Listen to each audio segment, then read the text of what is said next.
Hello, I'm Don Mitchell.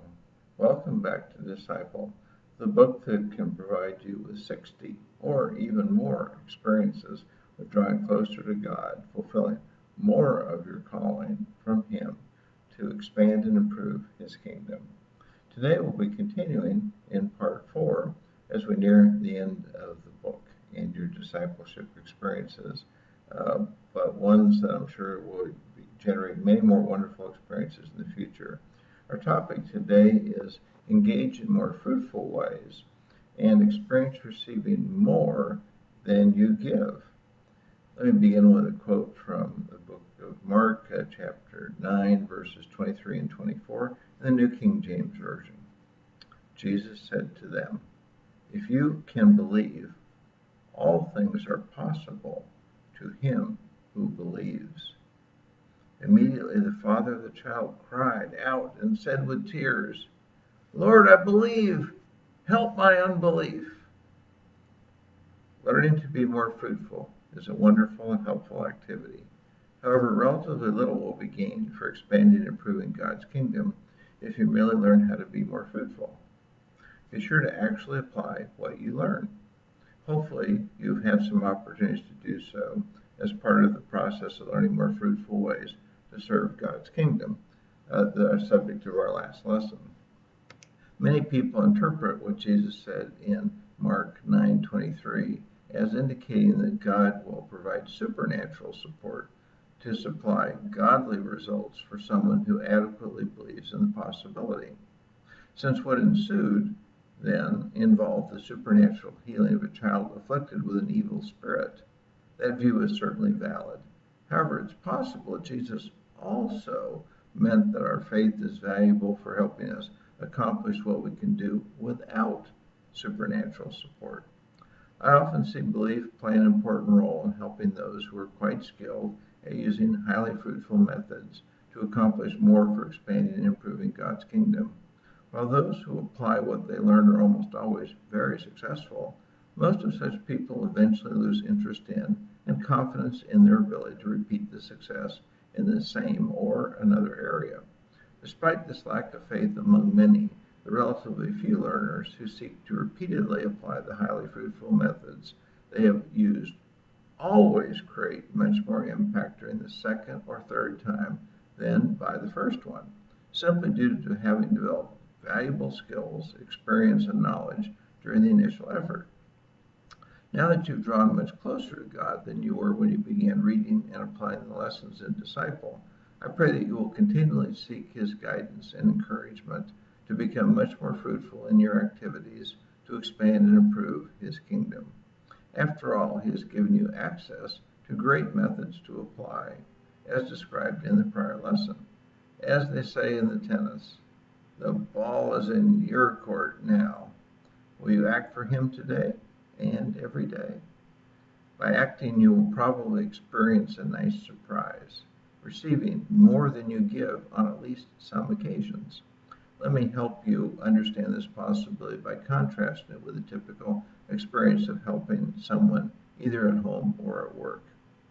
When someone asks for your help, or you see something that needs doing that no one else is paying any attention to, you could be busy with other pressing tasks. Despite the disruption to your agenda, you probably help out anyway. After you do so, you may receive a word of thanks for what you did. However, such appreciation will seldom amount to more than a quick thank you. When that happens, do you feel rewarded for your effort? Perhaps you do, but perhaps you don't. Let me contrast such experiences with taking on a task for God to expand and improve His kingdom. First, your choice of doing so will usually be voluntary. Second, you will probably be able to schedule doing so when there will be the fewest distractions. Third, when you complete the task, the Holy Spirit will infuse you with good feelings from God for your faithfulness. Fourth, God will reward you here on earth and possibly for all eternity for what you do, as can be seen in Jesus' parables of the minas and talents. Fifth, your highly fruitful results will provide you with a sense of a job well done. Sixth, the results of what you do will go on forever, affecting lives that will influence still more lives, and so forth, providing you with a daily opportunity to observe and enjoy having accomplished good results for Him. I could go on to point out more possible rewards, but I am sure that by now you realize that serving God is more rewarding in many ways than even greatly serving any individual human, no matter who that person is or how the service is done. Why am I so sure?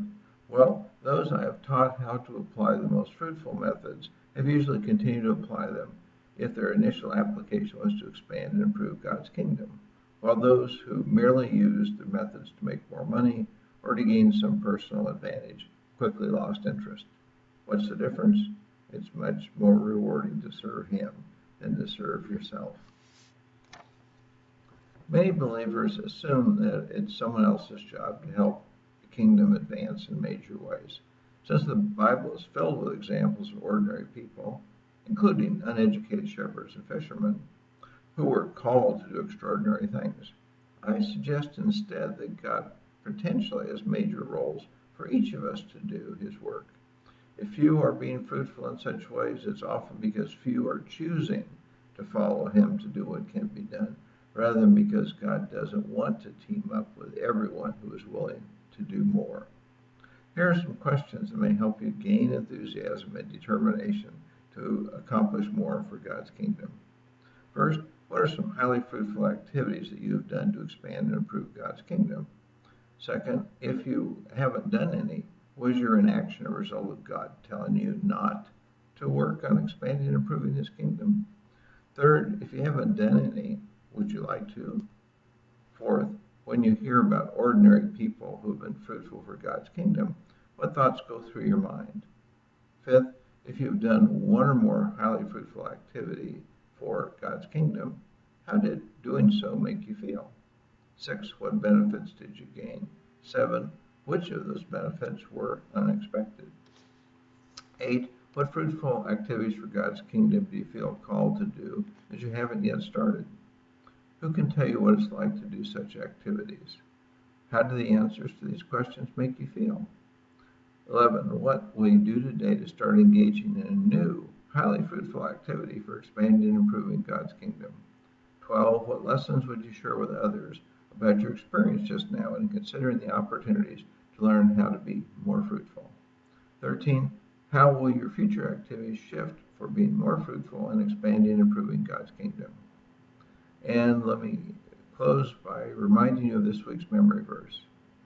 Judge not, that you be not judged. From Matthew chapter 7, verse 1, as quoted in the New King James Version. So thanks for your attention. I hope this has been a great blessing to you. I look forward to talking to you soon. Goodbye for now.